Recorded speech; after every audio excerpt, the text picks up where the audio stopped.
Hello everyone, my name is Chetan Kumawat and I am physics faculty at Infinity Learn by Sri Chaitanya. So today we are here to discuss about the mock test of 15 July based on JEE Mains pattern. So starting from the first question, which is from the errors and measurement chapter, right? You are having a expression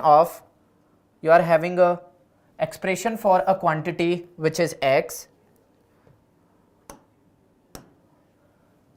which is written as a square b upon c to the power 1 by 3 into d to the power 3. That is the expression of x, and there are so many percentage error which are given to you. In A, 2% error is there, in B 2%, in C 4%, and in D it is 5%. And you want the error in x, right? So just write the formula for relative error, that is relative error in x is equal to power will come in front, that is 2 times of relative error in A, power of B is 1 and power of C is 3 and power of C is 1 by 3 and power of D is 3. So powers will come in forward and you will get the expression, right? So delta A by A is given to you 2%, delta B is again 2%, 1 by 3 into 4 plus 3 times of 5. Right? So this is 4 plus 6, 4 plus 2 is 6, 6 plus 15 is 21 plus 1.33, so it is 22.33% is answer which are missing here. Hai na? So whatever options is having this answer, that will be the right. Moving to the next question. So what is happening in this question is, let's say you are having a wall and there is a car which is moving towards this wall, let's say with velocity v, and there is a sound of frequency 440 hertz. Now after reflection with the wall, the sound is coming back with a frequency of 480 hertz, and you need to find the v, and the speed of sound is given to you 345. let us say this is c. So first let us calculate what is the frequency received by the wall. So it will be original frequency C, observer is wall which is at rest, C, and the source is moving towards the observer, so it should increase, so there is minus into V, right? Now this frequency will reflect and come back to this car, and the new frequency is this F, C upon C minus V, this F and C upon C minus V into C. Now this one is observer which is moving towards the shores, so there should be increase in frequency, so C plus V upon C. Now source is wall which is at rest, so my final expression should be F C plus V times upon C minus V. You have the value of C as 345, V we have to calculate, and the new frequency is 480, this is 440, this is 345 plus V upon 345 minus V, and this is 12 times, this is 11 times, right? So 12C minus 12V is equal to 11C plus 11V. So from here you can see that V is equal to C upon 23. The value of C is 345 divided by 23. So if you will just divide, it will be, I guess, 15 meter per second. Is it matching with any option? So our options are in kilometer per hour. So if you are having the speed in meter per second, we will multiply it by 18 by 5 to get the answer in kilometer per hour. So it will be 54 kilometer per hour. So your answer is C option. Moving to the next question. So you have thrown a ball with a speed u, it will do a motion like this. So when it is at some height, let's say this point is A, this point is A, let's say this is O, and this point is B, and this point is C. So he is saying that at A its speed is getting reduced by half, at B its speed is getting reduced by 3, and here it is 4, and you need to find AB by BC. Obviously distance will decrease by going upward, right, because the speed is getting decreased. So from here to here, A to B, just apply the third equation of motion. So u square by 3, that is v square, is equal to u square by 4 plus 2 into minus z into AB, right? AB is the distance. So from here 2z into AB is equal to 5, not 5 I guess.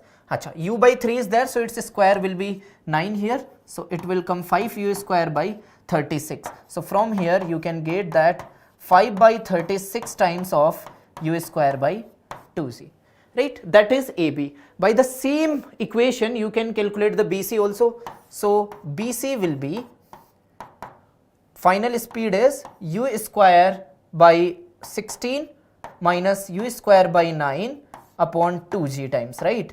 And minus should also be there, this wala minus is there, right? So BC will come 7 u square by 2g into 144. Okay, now you just take the ratio of AB and BC, that is the question. So it is 5 by 36 divided by 7 by 144, it is 4 times, so 20 by 7 is answer, that is A option. Okay, moving ahead. So you are having two springs, है ना, and their Young's modulus ratio are given and they are having equal length and equal cross section area. You need to find the time period, right? So if you know by Hooke's law, you can write that FL equal to A delta L, which is extension in the wire. So force can be written as Y by L into delta L, yeah, or you can say delta X. This is the force constant you can say in the wire, है ना? Let us say this is K, and the time period of oscillation is given by M by K. Mass is same for both the cases, right? So T1 by T2 will be actually K2 by K1, and if you see the K is proportional to the Young's modulus, area is same and the original length is same. So it will be Y2 by Y1. So your answer should be root 3 by 2 ka square root. So that should be your answer. It might happen it is given in B, है ना? I am just writing ki whatever option is having this answer, that will be the right answer. Moving ahead, a person swims in a rain. Very simple question from from relative motion in 2 dimension. If you are here in a river and water is flowing in this direction, let's say with a speed u, and you want to reach exactly at opposite point. So if you want to reach B, obviously you have to move something like this direction, right? This is relative velocity of man with respect to water, and this angle is given to you 120, so this will be 30 degree. So if you want to reach this point, so definitely VR sine 30 should be equal to u, then only it is possible, right? And what is the speed of water you need to find? U you need to find and VR is given to you 0.5. This is 1 by 2, so u is equal to 0.25 meter per second. That is given in C option. Moving ahead, when a metallic bar is heated from a question from this is 0 degree centigrade, this is 100 degree centigrade, and from the linear expansion formula, delta L by L is equal to alpha delta T, and this is given to you 0.05%, means 5 into 10 to the power minus 4, right? Percentage is given, so you will divide by 100, is equal to alpha you need to find, and delta T is given to you 100 degree centigrade. So alpha value will be 5 into 10 to the power minus 6, that is in D option. Moving ahead, n molecules of each of mass of m, है ना? So for A you are having n molecules and mass m, and for B you are having 2n molecules and 2m mass, right? And you know that RMS speed is given by root 3 kT by mass, right?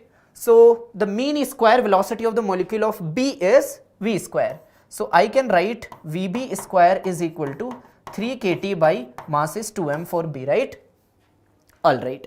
If I talk about A, so the mean square rectangular component of the velocity, and we know that in x direction ho chahe, hai na, or whether it is in y direction, whether it is in z direction, the random motion, due to the random motion, these all are equal, right? So 3 times of Vx square is equal to V square RMS, and this is given by 3 kT by mass. Mass of molecule of A is given to you m, right? So Vx will be equal to kT by m ka square root. Now what you need to do is, this is given to you as omega, and you need to find omega square by V square means kT by m divided by 3 kT by 2m, that is equal to 2 by 3, means D option is there. Alright, moving ahead. So eighth question is saying that in this system where should I apply the force so that it only translate, not rotation, and there should not be any rotation. So it only happens if torque is 0, and torque will be only 0 when this force is applied at center of mass. So whatever this like the T-shape rod is made of, the density will be same, right? Let us say that is lambda. So mass will be lambda into lambda into length, right, and its mass will be lambda into length. So if I need to calculate the, let us take y direction downward as positive. So my center of mass location will be m1, that is lambda L, into x coordinate, which is here, right? Let us assume it origin, plus the second mass is 2 lambda L into this is the center of mass of only this part, that will be is equal to half of this distance, that is L, divided by total mass. So this distance will be 2L by 3. So you know that from origin the center of mass will be at 2L by 3, but that should not be your answer. This is 3L by 2, this is 4L by 3, and this is 2L by 3.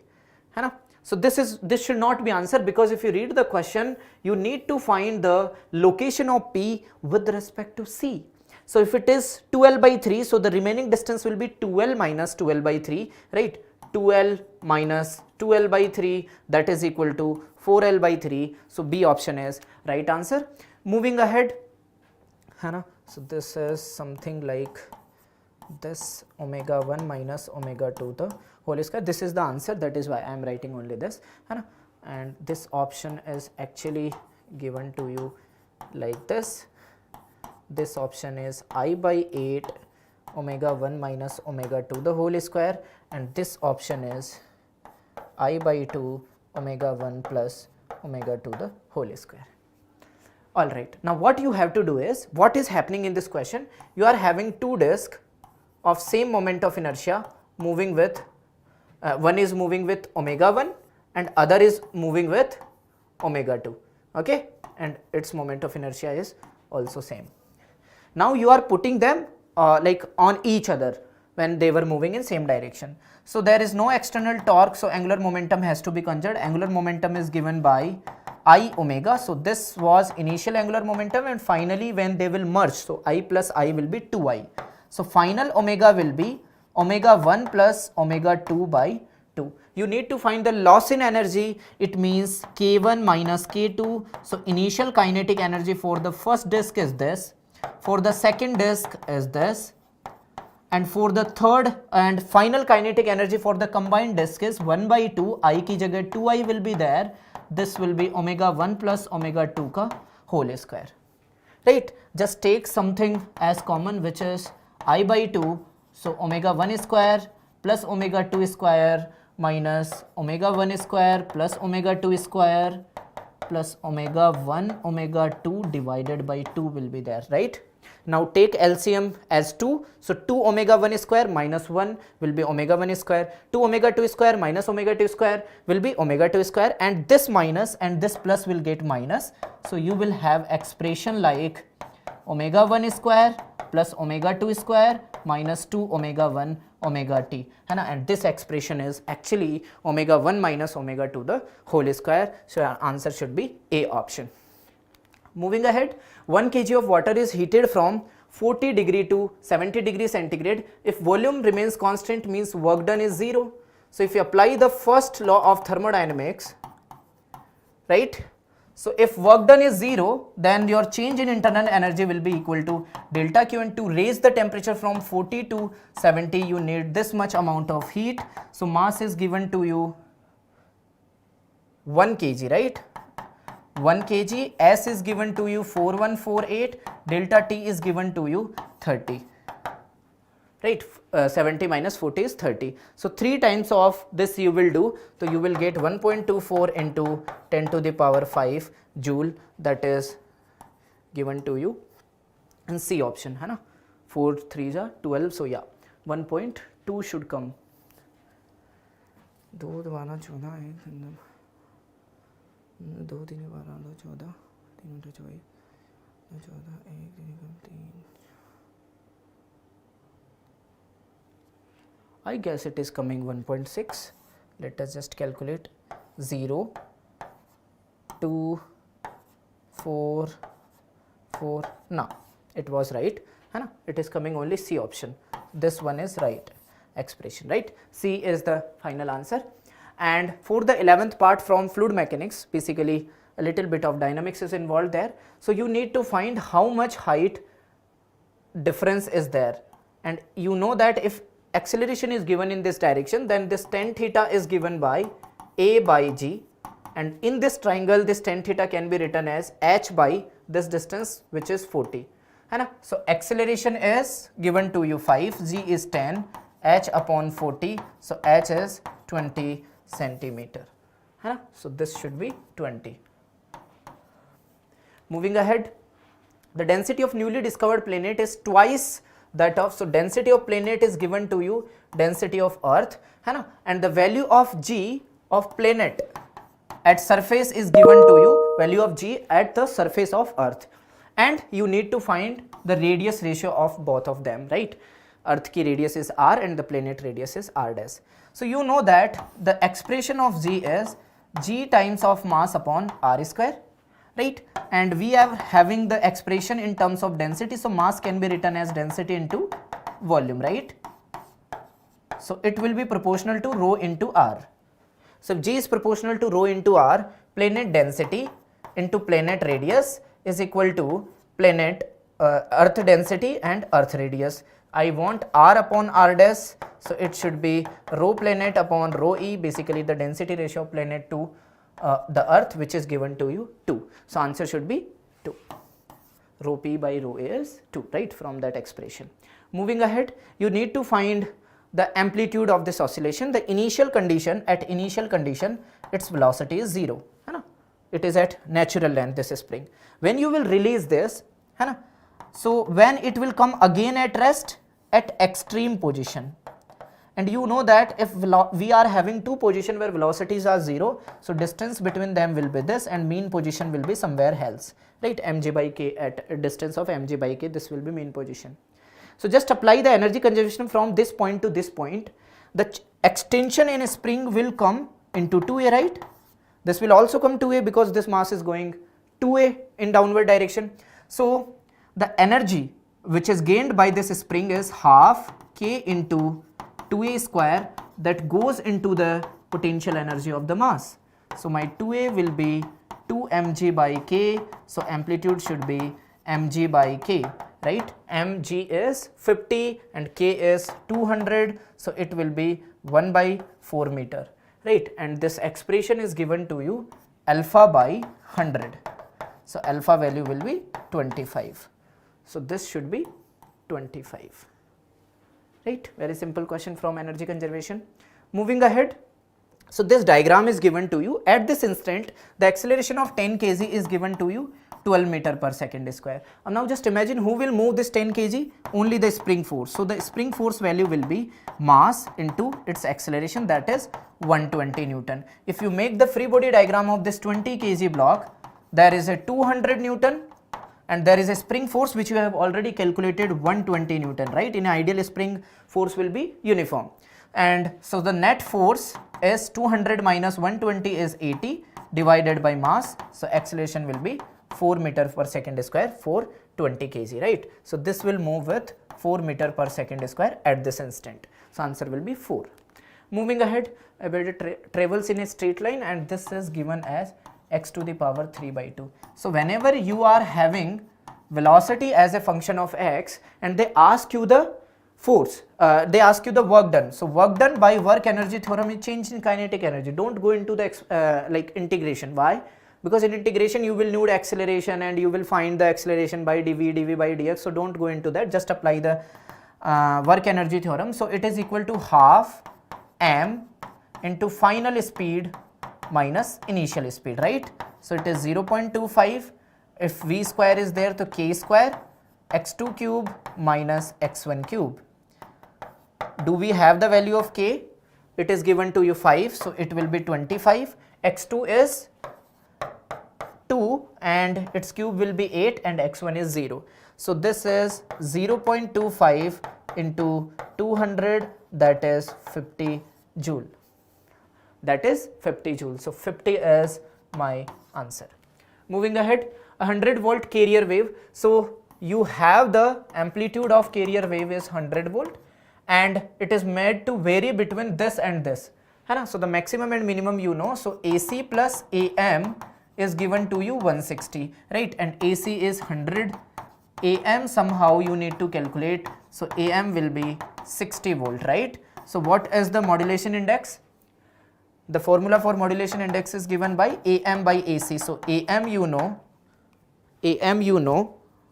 and AC you know 100. So it will be 0.6. It will be 0.6. Okay. It will be 0.6, that is given in C option. Moving ahead, in a single slit diffraction of light of wavelength. So this is written, just give me a minute.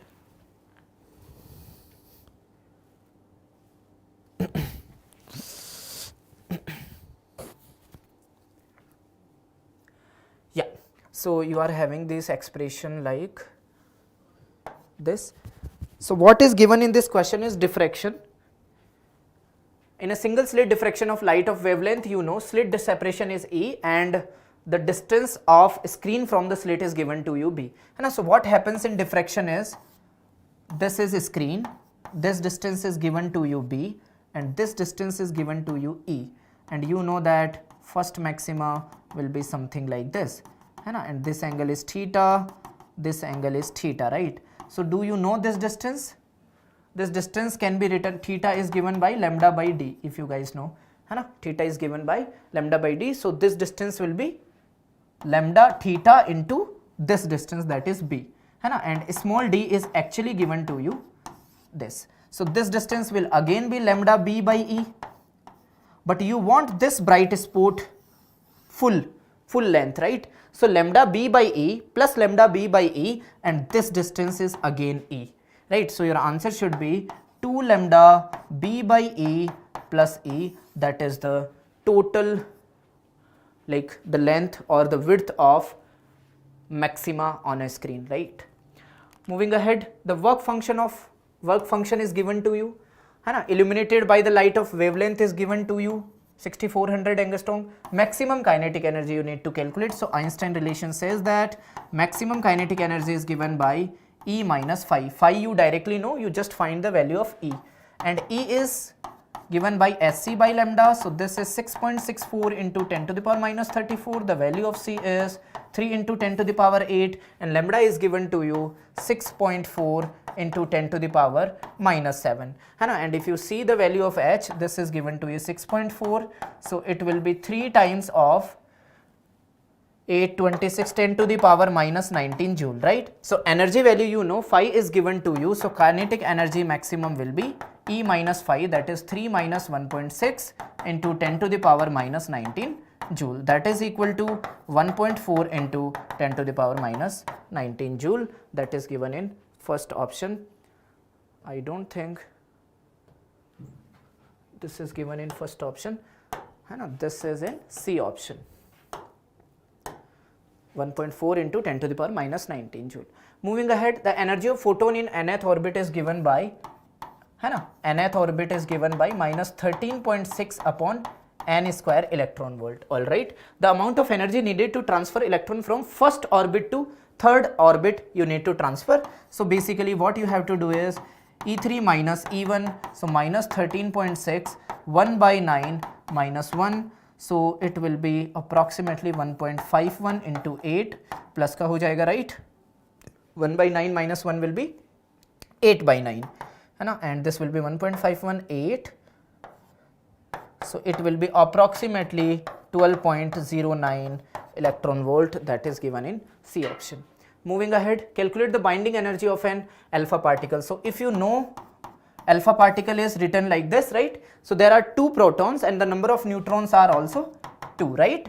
So the mass defect should be written as 2 times of mass of proton, 2 times of mass of neutron minus original mass which is given to you in the question, right? This is known as observed mass, right? So this is known as mass defect. So 2 times of mass of proton is, this is mass of neutron, mass of proton is this. So 1.0073 plus 1.0087, and you have to subtract the observed mass, that is 4.0015. So you will get the mass defect, right?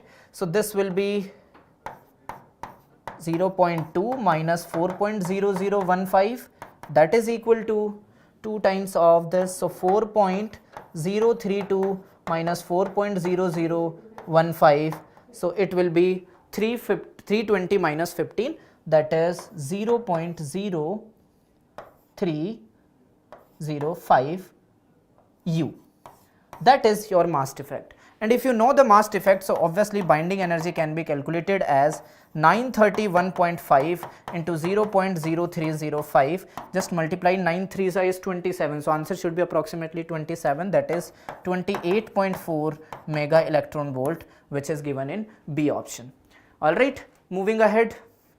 This is a basic question. You need to find the diode is in forward bias or reverse bias. So this positive terminal is connected to the higher, like this positive terminal of diode is connected to the higher potential, so it is in forward direction, means it will allow the current. So current will pass through this and this also, right? So this 20 and this 20 are in parallel, so their equivalent will be 10, and this 20 and this 10 are in series, so their equivalent will be 30. So current will be potential divided by total resistance, that is 2 ampere.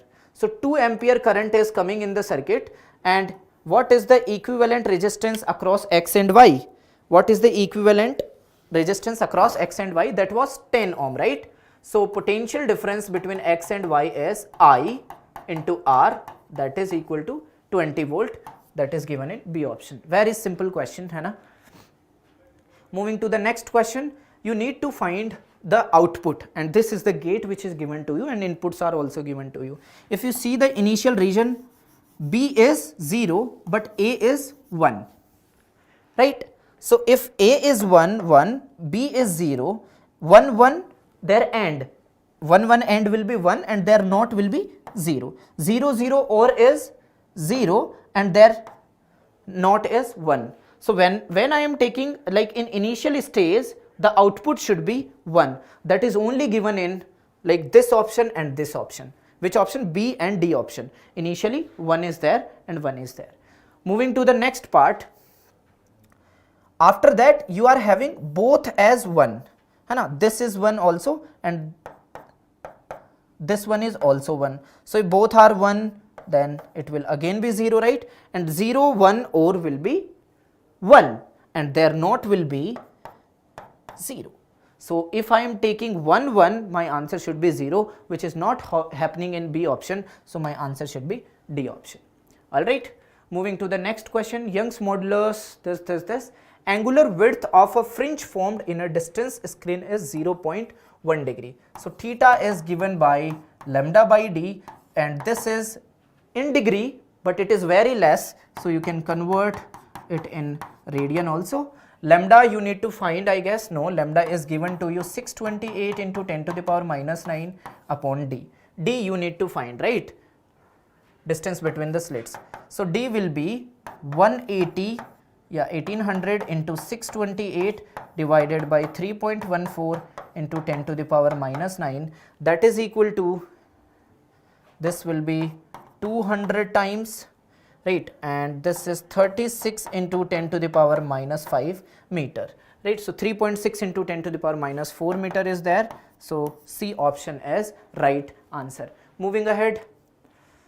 So you are having a frequency this, and you know that when we change the medium, frequency does not change because it is the function of source who is producing the light.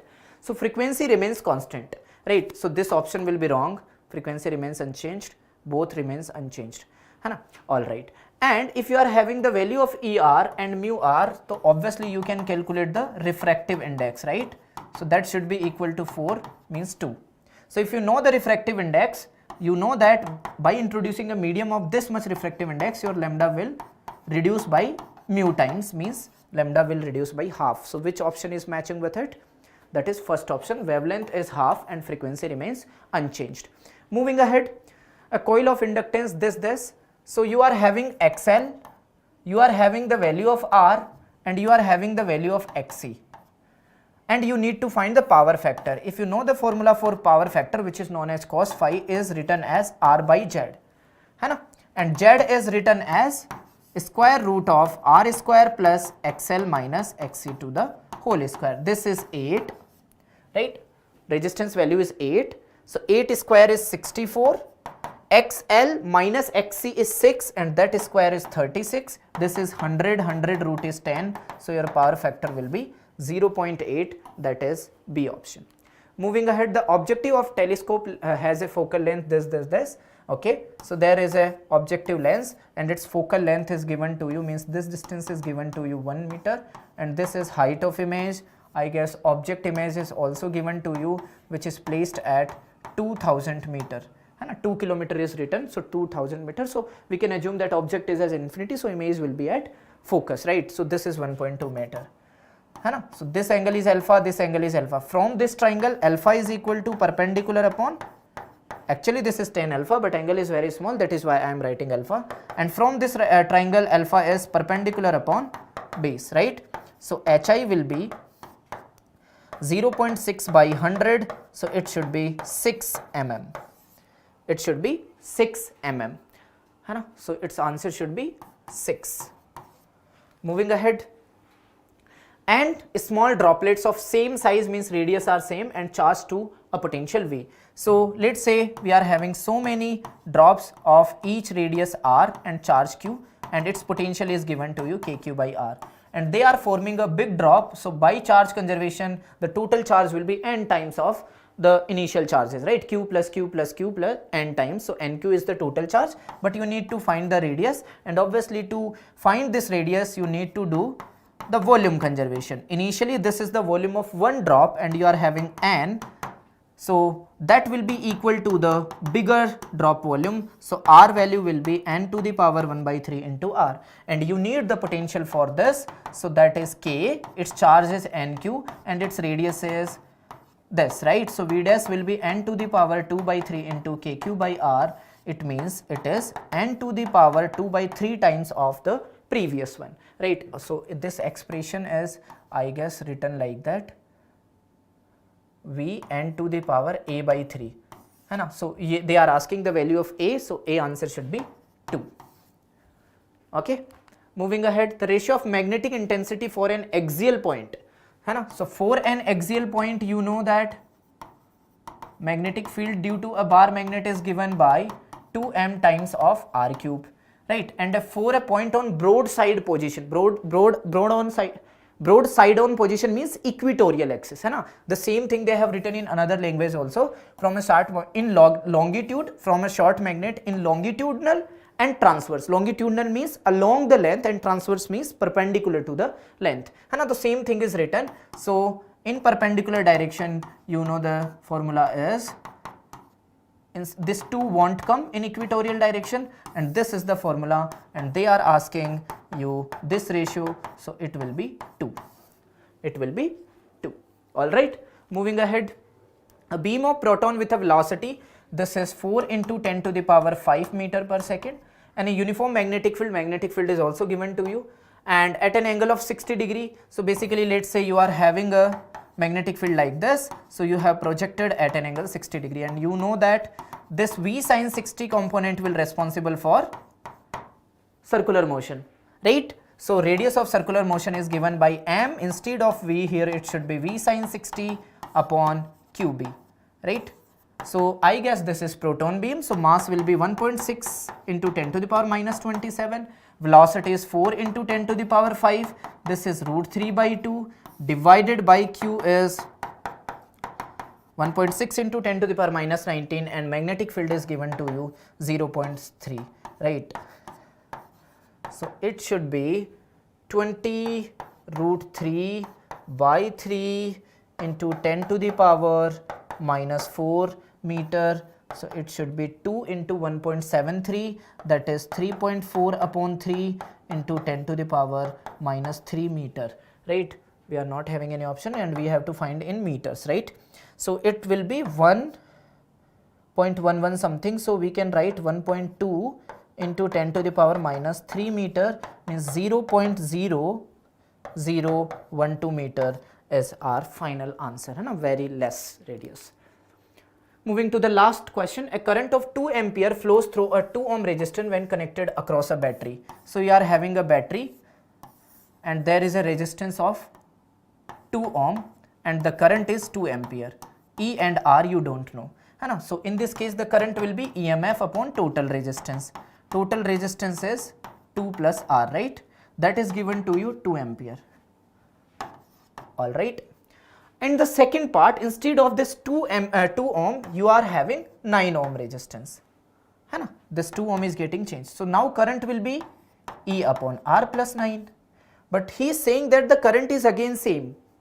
Current is connected to the same battery. Battery is same, not current same. Battery is same, so EMF is same. Resistance will be this. But now current is 0.5 ampere instead of 2 ampere. So this is my second equation. Just divide them. R plus 9 upon R plus 2 is equal to 2, that is 4. 2 by 0.5 is 4. So R plus 9 is equal to 4R plus 8. So 3R is equal to 1. R is equal to 1 by 3. Just compare with the given expression. N value is 3. Alright. That's all from my side. Thanks for joining the session. Bye-bye.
Hello everyone. So in today's session we are going to discuss the mock test of JEE Mains, in which we will be covering the chemistry portion, okay, and we will be discussing the chemistry portion in today's turn, okay. So let's go to the first question. So the first question is, of the following reaction only one is the redox reaction, and you have to identify that redox reaction actually, okay.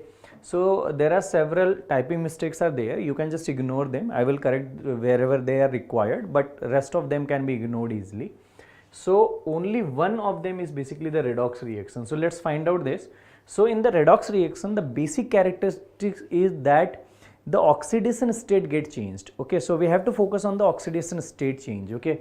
So here the calcium is in +2 oxidation state, here also the calcium is in +2 oxidation state, and rest of others are in the same oxidation state, okay. So no change in oxidation state is taking place, this is not a redox reaction. Going to the next is barium is in +2 oxidation state here. Similar, barium is also in +2 oxidation state here, magnesium is also in +2 oxidation state, magnesium here is also in +2 oxidation state, okay. So this all is also not a redox reaction because all the oxidation states are same. Going for the next, Here the sulfur is in +6 oxidation state. Considering this molecule to be this S2O7 and 2 minus. Okay, so here the sulfur is in +6 oxidation state. Here also the sulfur is in +6 oxidation state. Okay, so this is also not a redox reaction. Here the copper is in +1 oxidation state, but here the copper is in 0 oxidation state. Here the iron is in +2 oxidation state. Here the iron is in 0 oxidation state. Okay, here the sulfur is in -2 oxidation state. Here the sulfur is in +4 oxidation state. So this is the reaction where the oxidation states are getting changed, and thus this reaction belongs to the redox category. So the correct answer is actually the option number 4. Okay, going to the next question. The next question is, which element was named Eka silicon in the Mendeleev classification of the element? So they are asking you about the Eka. Okay, Eka means the similar. So it means that how to identify this? Okay, it's very simple. If you write down the elements in the periodic table, okay, in the modern periodic table, then you will find the answer. Okay, so I'm writing here. I'm writing for the 13th group. Similarly for the 14th group. Okay, similarly for the 14th group.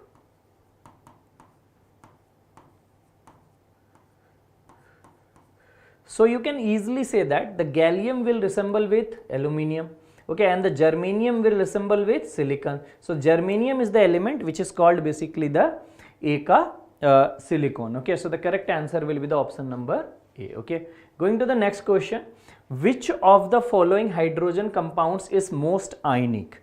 Most of you know that if you move down the group, okay, if you move down the group, basically the metallic character increases, thus the ionic character also increases. Okay, so whenever you move down the group, basically then ionic character actually increases. Okay, so what is increasing? The ionic character keeps on increasing. Okay, so now if you see here, there is a lithium hydride, there is a cesium hydride, there is a HF and there is a HI.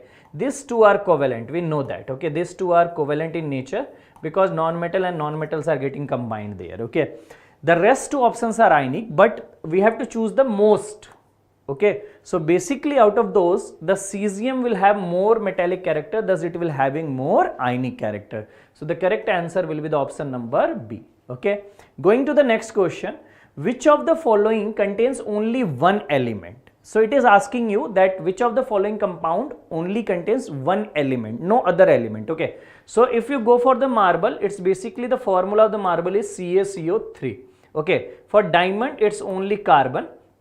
For glass and sand, it's silicates or basically silica, something like this. Okay, so you can write it down is that sometimes they also contain some silicate, they also contain the silica, that is SiO2. Okay, but this is clear that they contain silicon and the oxygen. Okay, so only option where only one element is present is the option number B, that is diamond.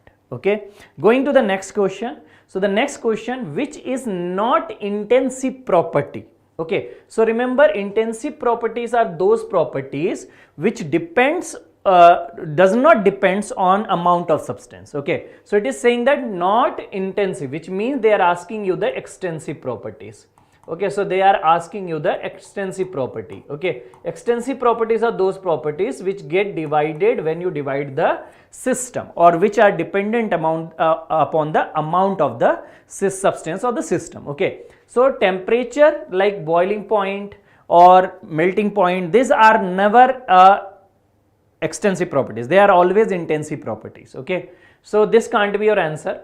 Now refractive index is a property of system. If you divide a glass into two different parts or the system, the refractive index is not going to change. Okay, so this can't be your answer. Molarity, remember that ratio of two extensive function, the ratio of two extensive function is always what? If you go for the basically ratio of two extensive function, it's always intensive. Okay, so it's basically always intensive. So if you go for the molarity, it is basically moles upon volume. Okay, so it's basically moles upon volume, where moles is also extensive function, volume is also an extensive function. So molarity is going to be an intensive function. Okay, so this is also an intensive function. So only option left which is extensive is the volume. If you divide the system into two equal halves, then the volume becomes half.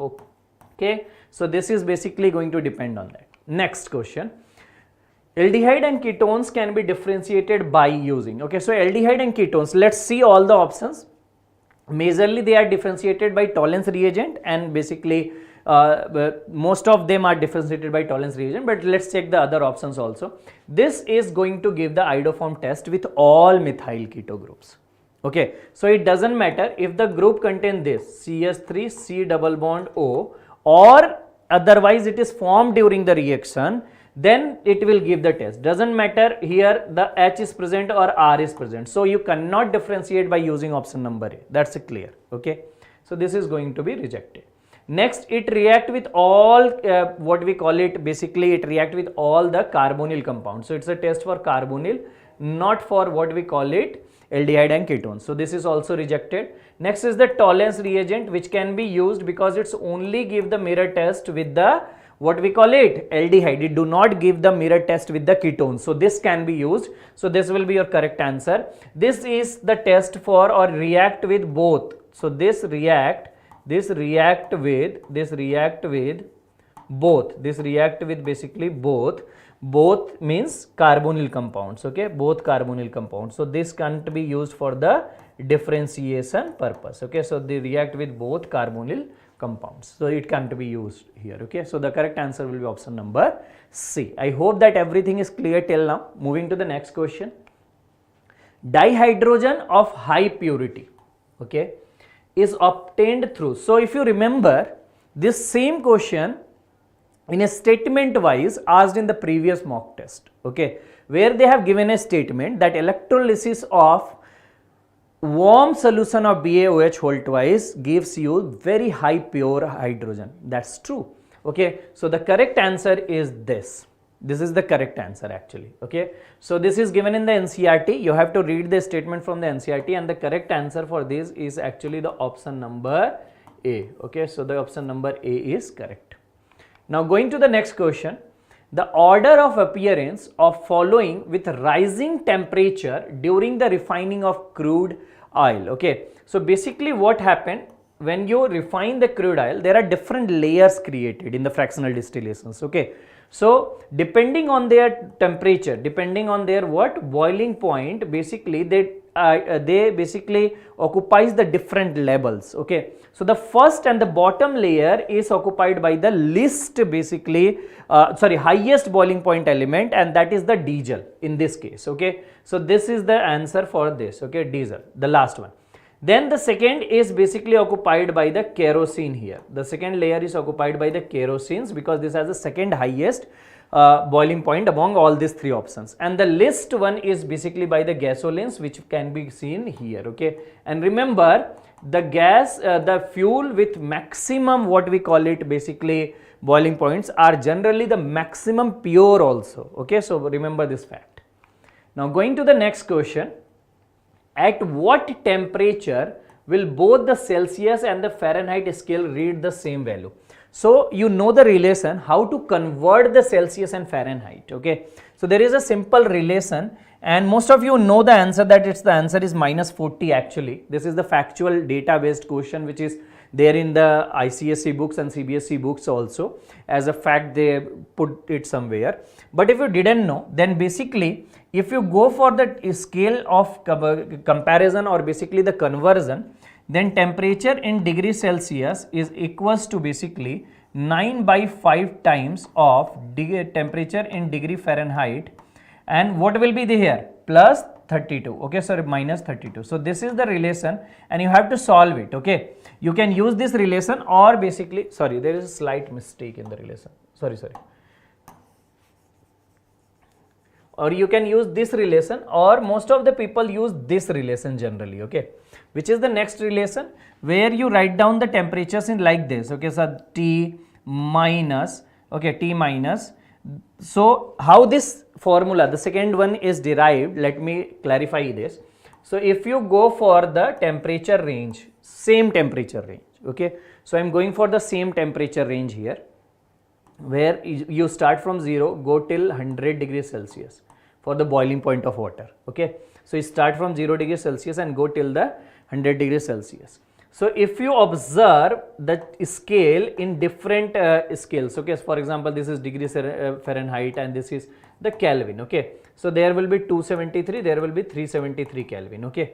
And then if you look into the Fahrenheit scale, then it look like 232, and what at the 0 degree Celsius it should be? How it's look like at 0 degree Celsius, sorry, 212. So how it look here? Basically the difference here is 180. This is what the trick is. The difference here is basically 180 unit, okay. So minus the 180 and you will get the answer, that is 32 degree Fahrenheit, okay. So this is the 0 degree Celsius temperature. Now all this should be equal. All this should be equal, okay. So applying the distance formula, if there is some temperature, then I can write down that T minus 0 will be equal to the difference of this whole, okay. So it will be basically 100 minus 0 will be equal to 200, T in degree Fahrenheit, this is degree Fahrenheit, minus 32 upon 1, or you can say that 212 minus 32, okay. So this is the relation from where you can derive it out, or you can use the just first relation which I have told you, okay. You can use any one of the relation, you will get the same answers, okay. So going to the next question. Which of the following is a heterocyclic compound? What do you mean by heterocyclic compound? There was a slight mistake in the previous one, okay. I have wrote down the basically, if you solve it, you will get the correct one, okay. So solve it, which is 5 by 9, not 9 by 5, okay. So which of the following is a heterocyclic compound? So what do you mean by heterocyclic? The ring contains other atom than the overall, the carbon, okay. So like if I go for piperidine or pyrrolidine, okay, so the formula will look like something this, okay. Attach the hydrogen, remaining hydrogen, okay. So this is basically piperidine, this is basically pyrrolidine, okay. And similarly, if you go for quinoline, it look like something this.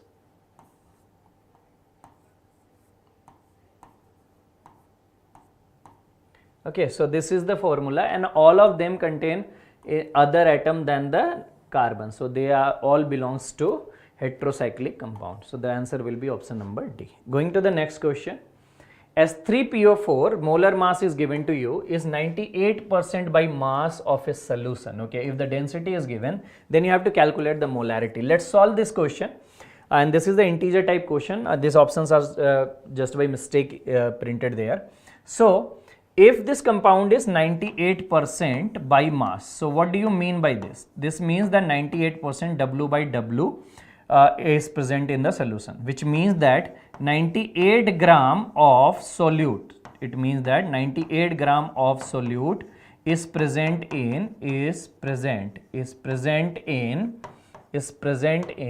100 gram of solution, is present in 100 gram of solution, is present in 100 gram of solution, okay. So basically we know the amount of solute. Now we know the gram of basically solution. We can convert that using the density into the volume. So density is equals to mass upon volume. We know the mass is 100 and we have to find out the volume. So volume will be 100 upon 1.8, which is given in the question, okay. Now you can easily calculate the molarity. So the molarity will be, molarity is equals to number of moles will be 98 by 98 of the solute, because the solute is given 98 gram and the molar mass is also 98. Use that data and then put the value of volume. Volume will be 100 upon 1 by 8 into 10 to the power minus 3 to convert that into the liter, and you will get your answer, okay. Just solve it and you will get your answer. It look like something related to 1.8 only, okay. Going to the next, the uncertainties in the, we have solved it, everything correct na, there is nothing mistake actually na, yeah, density is 1.8, yeah, volume is there, everything is fine. The uncertainties in the velocities of the two particles A and B. So there are two particles, one of them is A and the other one is B, okay, are this. So velocity, the delta V is given for A, it's basically 0.05, okay, and delta VB is given basically for B is 0.02, okay. respectively. The mass of B, and the mass relation is also given, is the 5 times that of A. Okay, so mass of A can be assumed as A. So if the mass of B can be written as basically 5m. Okay, what is the ratio of uncertainties of this? Okay, so you have to find out the ratio of uncertainty in the position. So there is a formula that delta x into delta v look like what? It look like basically h upon 4 pi m. Okay, if I solve for delta x, it will be equal to h upon 4 pi m into delta v. Okay, now you have to find out the ratio between delta x a.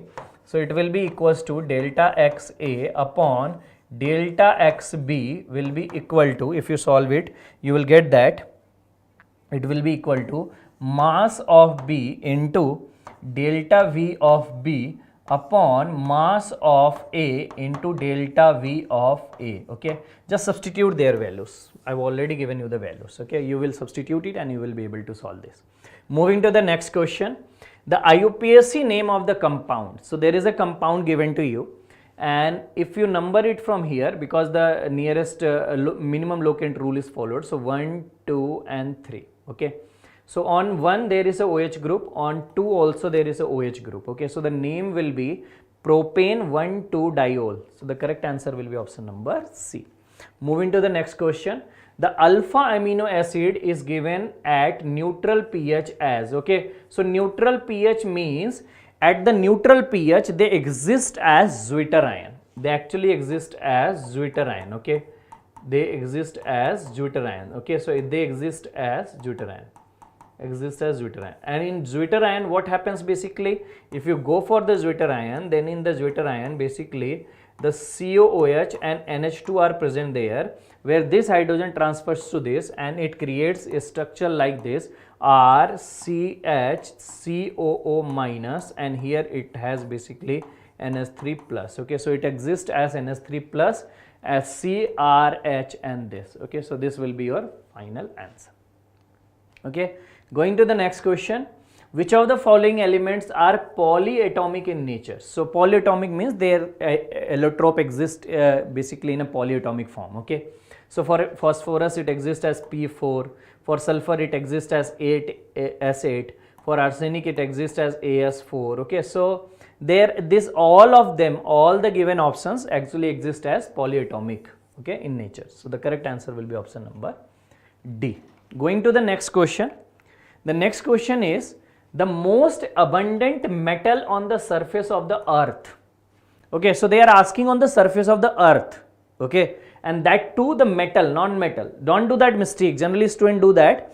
Here the options are all metal, so you can mark it easily. Okay, but sometimes students do not read the question properly. They sometimes mark the non-metal if options are there. Okay, so please read it carefully. In the question it is asked about the metal, and that too on the surface of the earth. Okay, so the correct answer will be the aluminium. Okay, so this is a factual based question which is given there in a chapter called General Principle of Isolation of Metals, which is also known as metallurgy. You will find there. Okay, so go for this option. Okay, the correct answer is B. Moving to the next question, the correct formula of the complex formed in the Brown ring test for the nitrate. So this is very famous question. Okay, it has been asked several times. So what is the correct answer for this?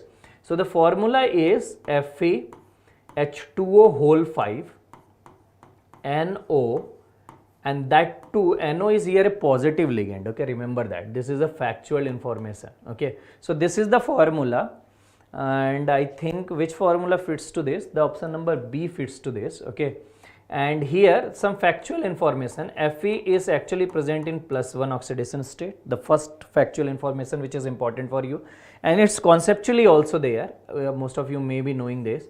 Second is that basically NO is here as a positive ligand. NO is acting as basically the positive ligand. Okay, sometimes students get confused here.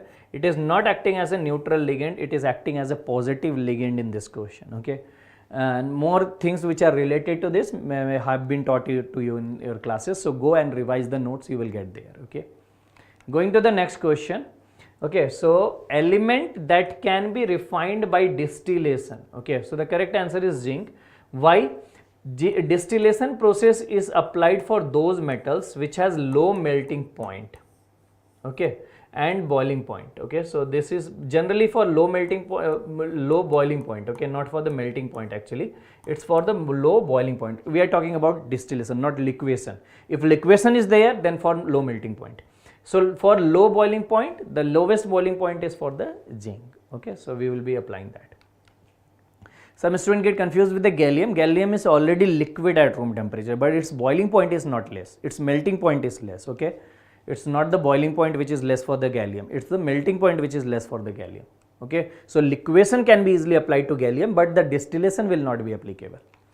Going to the next, crystalline solids. So crystalline solids have a long range order. Okay, they have a very long range order.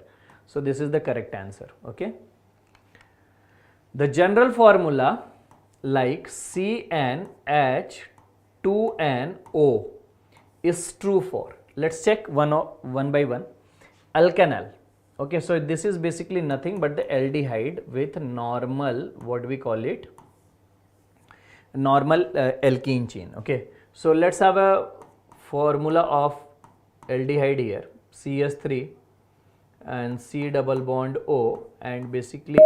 Does it fits to the formula? Yes, it fits, C2H4O. So it fits to the formula, so this can be your answer, true. Next is the alkanone. Okay, alkanone means basically aldehydes. Let's check whether this fits to the formula or not. So this also fits to the formula. If you write down the formula, it's C3H6O. So this also fits to the formula. So this can also be possible answer. Next is the alkenol. Okay, where alkene is attached with the alcohol. Okay, alkene is attached with the alcohol. So this is very important. So there is a alkene, just create it. Okay, so there will be CH2 double bond CH bond CH2OH. Okay, now let's check the formula of this compound, general formula. So if you write it down, it will be C3. Okay, how many hydrogens are there? 5 and 6 hydrogens are there, then is 1 oxygen. It also fits to the formula. Okay, so all of them are possible, all of them are possible. So the correct answer will be the D option. Okay, whether one more possibility is there, if you go for enols. Okay, so just go for the enol form of it and you will get the answer. Okay, so it is basically CH3 C bond OH double bond CH2 and you will get the answer. Okay, so it will be having the option number C. So this is the option number C itself. Okay, going to the next question, sulfur drugs. So it's basically a static question, which means that the factual type of question. So sulfur drugs are basically used in treatment of, basically it acts as an antibacterial component. Okay, which stops the growth of bacteria actually. Okay, so the correct answer is suppressing the growth of bacteria. So this is the correct answer. Okay, not removing, but the stops the growth of bacteria on the surfaces. Okay, so there are various sulfur drugs actually we use when we basically get cut and all that, so that the bacterial growth does not happens on our basically hand and all that. Okay, next is you have to calculate the limiting molar conductivity of these are given here. Okay, respectively, then delta naught for NaBr you have to calculate. Okay, how do we basically calculate it? So let's frame the equation. So lambda naught for NaBr. Okay, so lambda naught for NaBr is basically equals to lambda naught of Na plus lambda naught of Br minus. Okay, so it is equals to this. Now let's frame this for other equations also. Lambda naught for NaCl. How can you write it down, the NaCl one? You can write it down this as lambda naught of Na plus lambda naught of Cl minus. Okay, similar way, lambda naught of Kbr, you can write it down the Kbr. How you can write it down this? Lambda naught of K plus lambda naught of Br minus. Okay, and similarly you can write it down the lambda naught for KCl. The lambda naught for KCl will be equal to lambda naught of K plus lambda naught of Cl minus. Okay, so from using these three data you can reach to this. How you can reach this? I am telling you, just watch it here. So if you add this and subtract this, you will get there.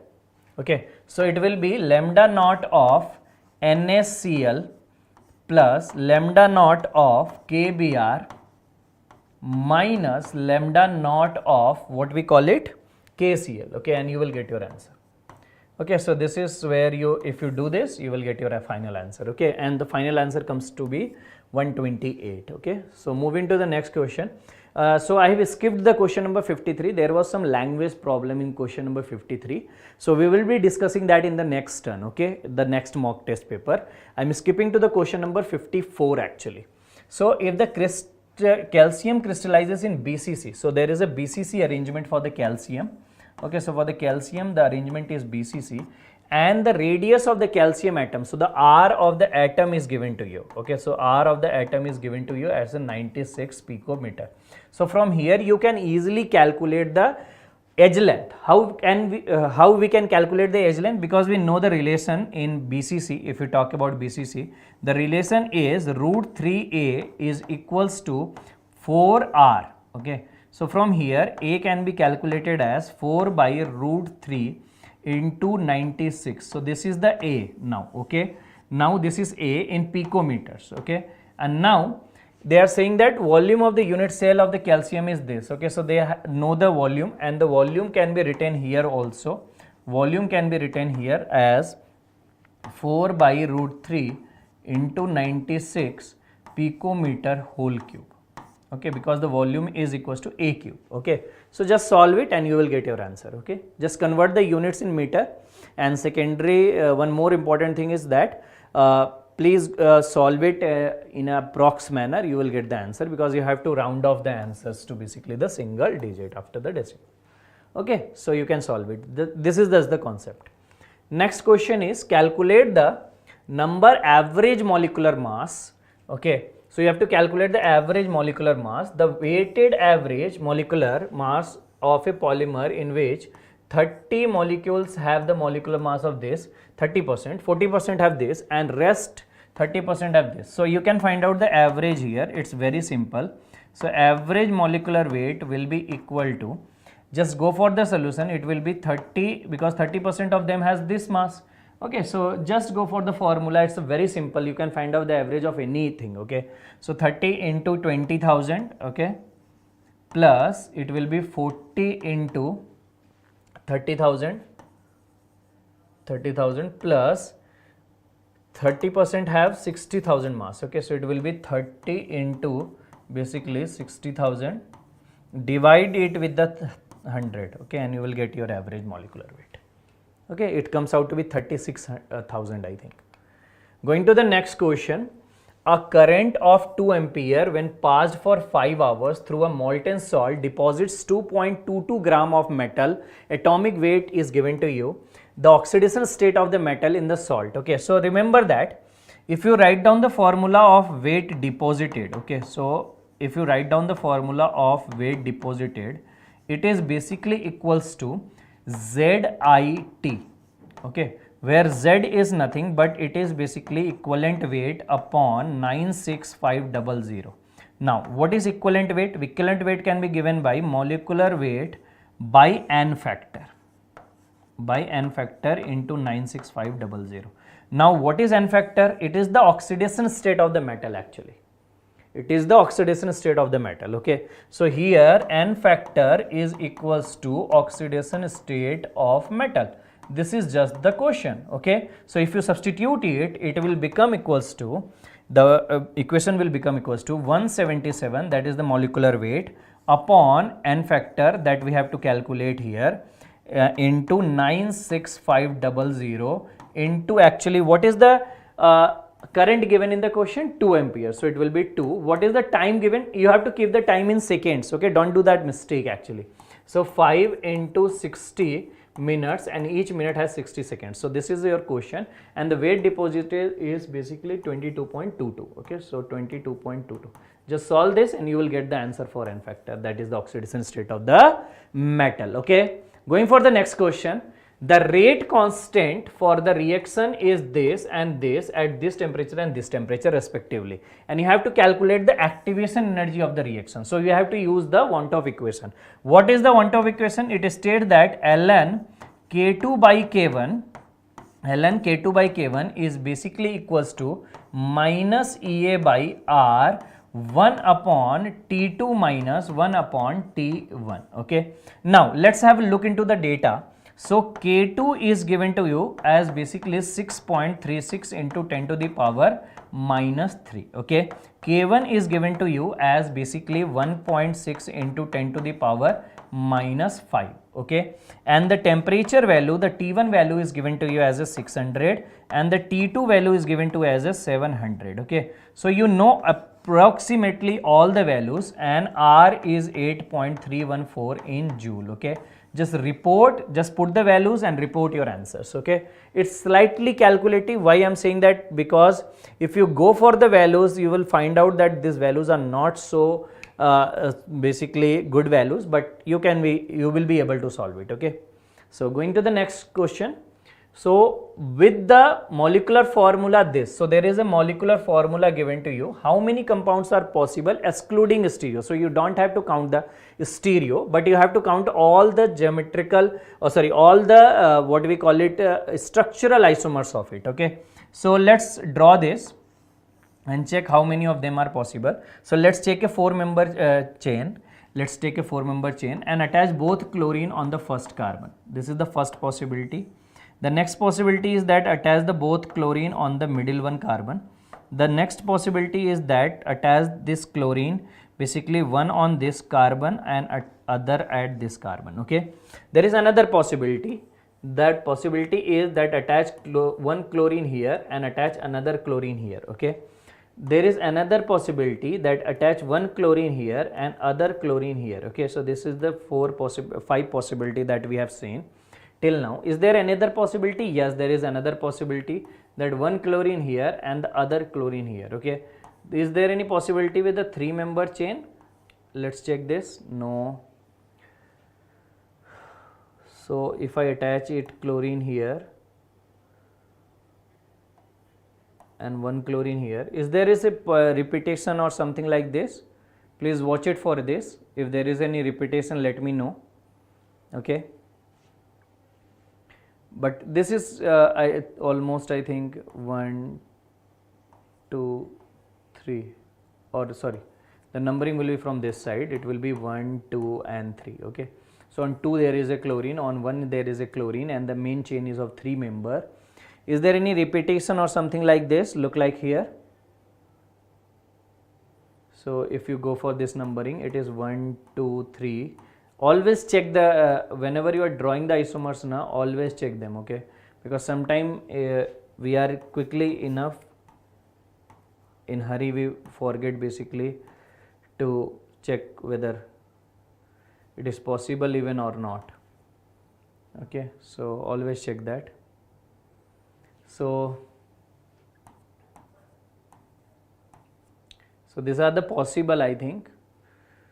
How many compounds are possible excluding the stereo? So this is the molecular formula for this compound, and if we have not done any mistake, everything is fine, then it will be looking like a fine answer. Okay, so there is a CS3 and all that. Okay, so let's have a look into this. I don't find anything repeated here. So these are the possible structures actually. Okay, going to the next question. Total number of isomeric amines possible for the molecular formula this containing the benzene ring. Okay, so if you go for the benzene ring and they are saying isomeric amines you have to create. Okay, so 6 member of them will be in the benzene itself. The next possibility is that there is another CH2 and then NH2. This is the first possibility. The other possibilities are this, that there is a attached NH2, okay, and then there is a methyl group which can be accommodated at this position, okay. So one is this, okay, and 3 of them are here, so 4 of them are still there, and another possibility is this, that benzene is attached with the ammonia directly and it is attached with the CH3. Okay, so this is the another possibility. So this is the 5th one possibility. Okay, so there are 5 such possibilities actually. So the correct answer will be 5. Going to the next question. at a given temperature, the vapor pressure of this and this is this. Okay, 1 mole of A and 2 mole of actually B are mixed. Okay, so 1 mole of A and 2 mole of B are mixed. Assuming that this solution is ideal, the vapor pressure of the mixture is, okay. So if it's an ideal solution, we can calculate the vapor pressure of the solution. How we can calculate it? It will be equal to XA, the mole fraction of A, into vapor pressure of pure A into mole fraction of B multiplied with pure vapor pressure of B. Okay, now we know that how to calculate the mole fraction. 1 mole of A is there, 2 mole of B is there. So mole fraction of A is actually equals to Na upon N total, or Na plus Nb, because then only 2 components are present there. Okay, so it will be equal to 1 upon 3 and Xb will be equal to 2 by 3. Okay, just substitute these values. So it will be 1 by 3 into Pa naught. What is the Pa naught? 21 plus Xb is basically 2 by 3 into what we call it, basically 2 by 3 into Pv naught. What is the Pv naught actually?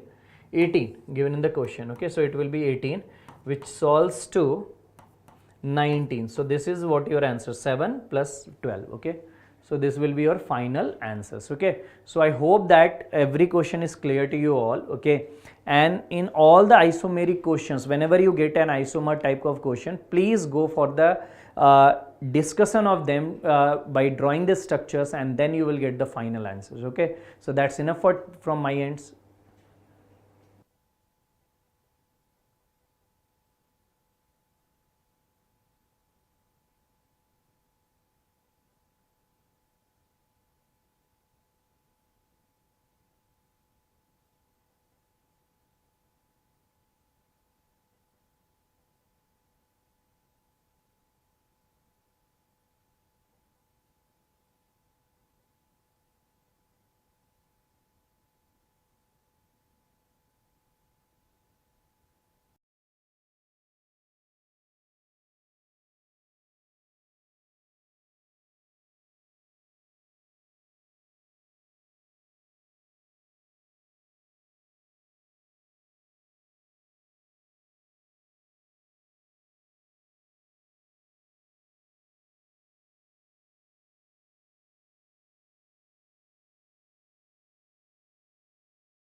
Hi dear students, everybody. So today let us see the questions, solutions of those questions which are bit different present in this particular question paper of dated 15th/7/2022 JEE Main Mock Test. Right dear students, now let us go to the first question. The radius of the circle passing through the point 6, 2 and 2 of whose diameters are x plus y is equal to 6, x plus 2y is equal to 4. That means there is a circle, first line as well as second line both pass through the center because they are diameters. So solve these two equations together. When x plus y is equal to 6, 6 plus y is equal to 4, you can say y is equal to minus 2, so x is equal to 8. 8 comma minus 2 is the point of intersection, so I can say the center C is going to be 8 comma minus 2, right. So now I know the center, and one of the points on the circle is 6 comma 2. So this is going to be 8 comma minus 2. Just find the distance between them, which is, my dear friends, 4 plus 16 under root, you will get the distance. He is asking the radius of the circle through it. Just find the distance properly, you will get the answer. So once again, the concept is we have to find the radius of the circle passing through this point 6 comma 2, and two of these two diameters are given. You see 8 comma minus 2 lies on this, 8 comma minus 2 lies on this, undoubtedly this is 8 comma minus 2. Find the distance between them, so root 20 is the distance, my dear friends. Okay. Next, the second question. 2 points P and Q in the orgone plane represented in the complex number like Z is 1 point, 3Z plus 2I is the second point, my dear friends. So let Z be x comma y, so automatically 3Z plus 2 plus I is going to be, you see 3x plus 3I, right. This becomes 3x plus 2 comma 3y plus 1, this is the point, right. Yeah, now P moves around the circle with center at origin and radius 2. That means this point P lies on the circle x square plus y square is equal to 4. Now Q moves on another circle whose center and radius are. Suppose this is P, this is Q. You need the locus of P comma Q, my dear friends. As you know this, x can be written as P minus 2 by 3, and this y can be written as Q minus 1 by 3, my dear friends. Now since x and y satisfy this condition, you substitute P minus 2 by 3 whole square plus Q minus 1 by 3 whole square is equal to 4, which is P minus 2 whole square plus Q minus 1 whole square is equal to 36, right. Yeah, now you see the locus of P comma Q, this particular point is a center with center, you see, is a circle with center 2 comma 1 and radius 6. Okay, so you can say he is asking the center. 2 comma 1 means 2 plus I, radius 6. Option C is the right answer, my dear friends. Okay, next you see this question, yeah, related to set theory. F1 is the set of all parallelograms, F2 is set of all rectangles, F3 is set of all rhombuses, F4 be the set of all squares, F5 be the set of all trapeziums, then F1 may be equal to, you know, my dear friends, if this is set of all trapeziums, let me say F5, all parallelograms are subset of this. So you can say set of parallelograms as F1. Of these, my dear friends, in these parallelograms we can say set of all rectangles, set of all rhombuses will be like this, because rectangles are those parallelograms in which all angles are equal, rhombuses are those parallelograms in which all sides are equal. Here rhombuses denoted by F3 and rectangles denoted by F2.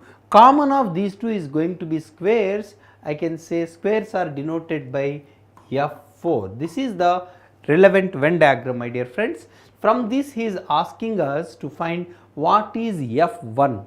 Is it F2 intersection F3? No. F1 is in fact, my dear friends, set of our parallelograms. F3 intersection F4?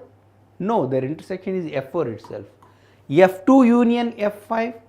F2 union F5 will be F5 itself, not F1. So obviously option D is the right answer.